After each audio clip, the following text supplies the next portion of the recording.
Kemarahan terbesar saya adalah ketika ada seorang yang mencintai saya, tetapi semua itu harus kandas karena kejujuran yang saya berikan. Dia tahu kalau aku cacat, dia mundur teratur. Hai Sobat Diva, kenalkan, saya adalah salah satu penyandang disabilitas yang berusaha berkreasi sebagai konten kreator di YouTube yang saat ini sedang Anda semua nikmati.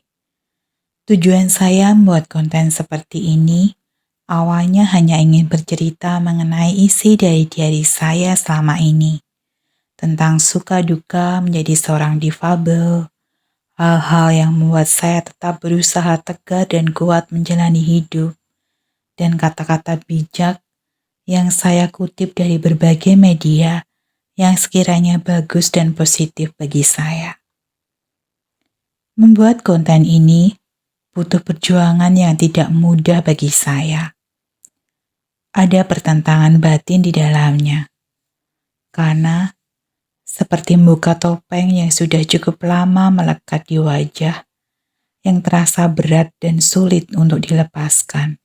Dengan membuat konten seperti ini, secara otomatis jadi diri saya yang sebagai penyandang disabilitas akan terlihat oleh orang lain. Padahal saya itu orangnya tertutup sekali. Kalau bisa orang-orang jangan sampai tahu kalau saya punya kekurangan di kaki.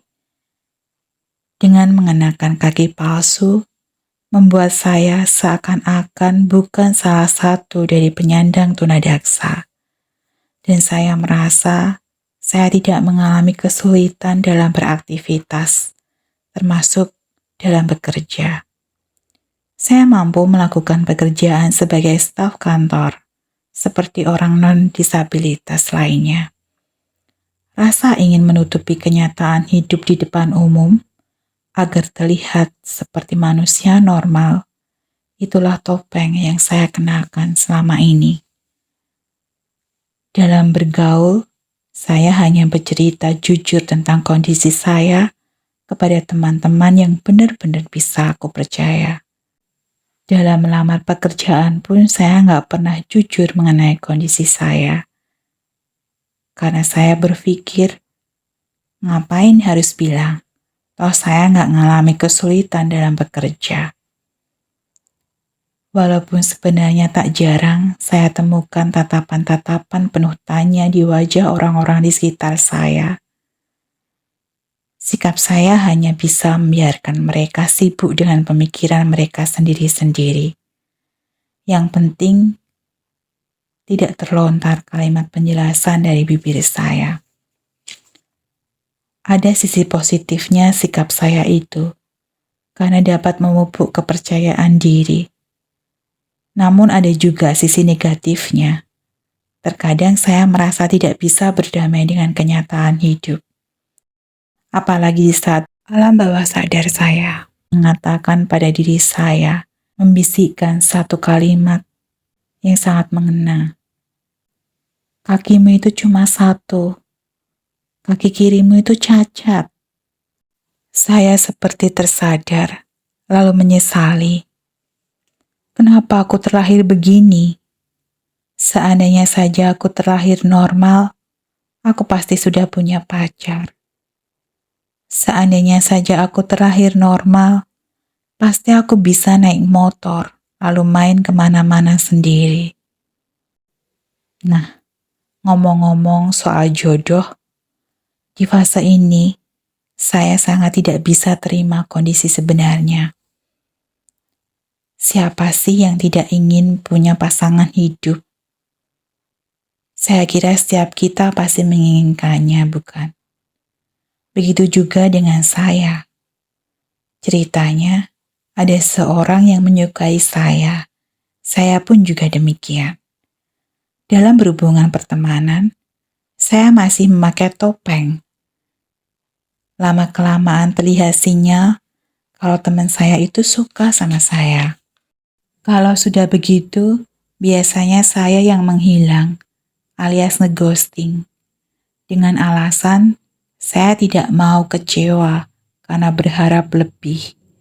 Menurut saya, cinta saya akan bertepuk sebelah tangan, dan semua akan berakhir dengan penolakan. Karena ketakutan terbesar saya adalah mengalami penolakan. Dan semua terbukti dengan hubungan saya yang satu ini. Karena saya juga ingin serius, kali ini saya justru berani membuka topeng yang selama ini saya kenakan. Saya menceritakan kekurangan saya kepada ini cowok. Dan penolakanlah yang saya terima, walaupun dengan cara halus. Saya sangat marah sama diri saya sendiri. Kenapa kamu harus begini? Kalau kamu sempurna, pasti dia mau. Dia sekarang mundur teratur karena kamu cacat. Berdamai dengan diri sendiri terasa sulit. Jujur, saya belum bisa. Saya semakin iri jika melihat ada sesama difabel yang mendapat pasangan hidup. Saya bertanya dalam hati, kenapa mereka saja dapat jodoh, sedangkan saya belum dikasih jodoh? Apa salah saya? Saya kan juga pengen merasakan kebahagiaan itu. Betapa bahagianya bisa berumah tangga, punya keluarga kecil, menua bersama dengan orang yang dicintai. Ya, mungkin Tuhan lebih tahu apa yang aku butuhkan, sehingga Dia tidak menjawab doa saya yang satu itu. Di tengah kemarahan saya disadarkan dengan sebuah video yang kebetulan meliput kisah hidup seorang difabel daksa yang menjadi tulang punggung keluarga, sedangkan dia harus merawat dua kakaknya yang lumpuh. Seketika saya malu terhadap diri saya sendiri. Betapa saya merasa lebih beruntung dari saudara saya yang di video itu. Saya seharusnya tidak boleh mengeluh dan protes selalu sama Tuhan. Jika masnya aja bisa ikhlas menjalani hidup, saya seharusnya lebih mudah untuk mengucap syukur kepada Sang Pencipta. Sejak saat itu, saya lebih bisa mencintai diri saya, menerima kenyataan bahwa saya salah satu dari kelompok penyandang disabilitas. Saya mulai membuka diri terhadap jati diri saya. Gak apa-apa, orang tahu kalau aku cacat. Toh gak semua orang julid. Orang-orang pastinya bijaksana menyikapi orang-orang seperti aku. Sekarang, tidak ada lagi yang saya tutup-tutupi. Inilah hidupku dengan segala kekurangan dan keterbatasanku. Justru saya sekarang bangga. Saya terlahir istimewa. Dalam keterbatasan, saya masih bisa berkarya sampai detik ini. Kesimpulannya, bagi kalian yang sama seperti saya, yang sedang ingin berdamai dengan diri sendiri, mulailah mencoba mencintai dirimu sendiri. Kalau bukan kita, lantas siapa lagi? Jika merasa punya kekurangan dan keterbatasan, itu hal yang wajar. Tidak usah malu dan ditutup-tutupi. Tidak ada manusia yang terlahir sempurna. Terima kekuranganmu. Di balik kekurangan pasti ada kelebihan. Tunjukkan bahwa kamu juga mampu mandiri. Lawan omongan-omongan orang yang bilang kalau kamu itu hanya akan jadi beban bagi keluarga. Dan yang terakhir, syukuri anugerah Tuhan, karena kita adalah ciptaannya yang istimewa. Akhir kata, good luck, peace and respect for anything. Salam dia Diva.